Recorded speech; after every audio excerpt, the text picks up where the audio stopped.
everybody and welcome back to my YouTube channel. If you enjoyed this video and find it useful, please give this video a like and don't forget to subscribe for more teacher related videos.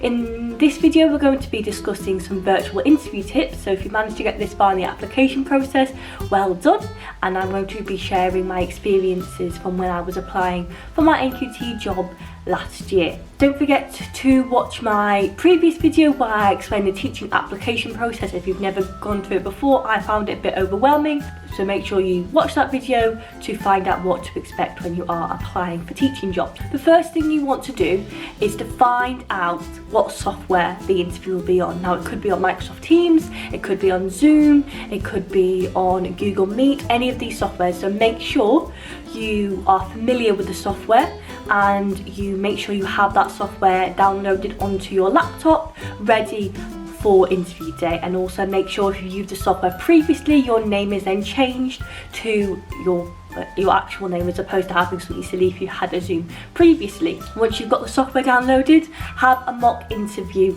using that software with a friend or family member. Now this is really important to help you out, one, for the interview questions that they can ask you and coming up with some answers for them, but also being able to use that software properly. So say for example if you want to screen share your lesson resources, that might be a useful practice for you to do so you understand how to use that software and you can share your resources properly with the interviewer.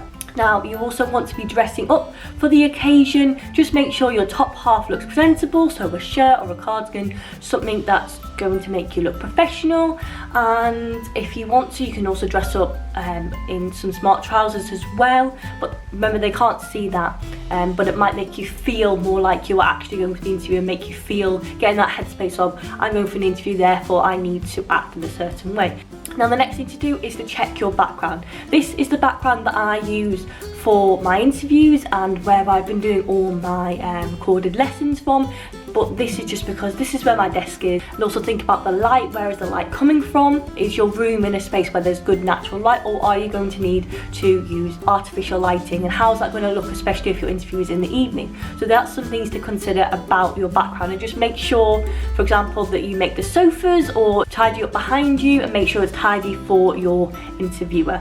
Next, you're going to want to limit background noise, and this might be tricky if you have got children, for example, but try and find someone to look after them whilst you have your interview. And also if you're expecting a delivery, just be mindful that you don't want someone knocking on your door as you are having your interview. If something is expected to arrive, can you tell your housemate that a delivery is arriving around this time, can you get it for me as I'm going to be in an interview? And then just try and limit background noise as much as possible to keep the doors shut.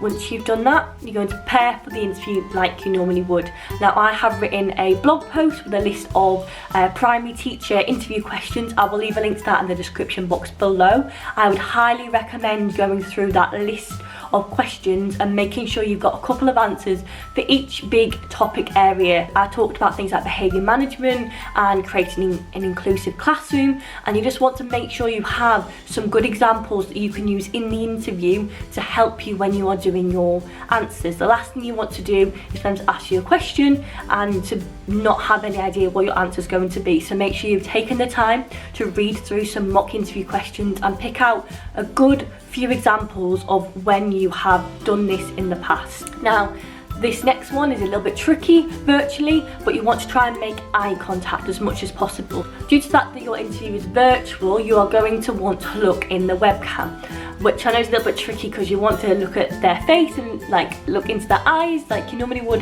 when you're having a conversation, but due to the fact that it is online, you want to try and look into the webcam as much as possible. That for them is going to be how you're making eye contact, so try and look down the webcam wherever possible. I know it's tricky, especially if you're reading off your screen to help you with notes and things like that. And my final tip for having a virtual interview is to use the space that they can't see. So I might have some Postit Notes on my wall in front of me, just some ideas about behaviour management and inclusive classroom and how I would foster reading for pleasure in my classroom, just on Postit Notes.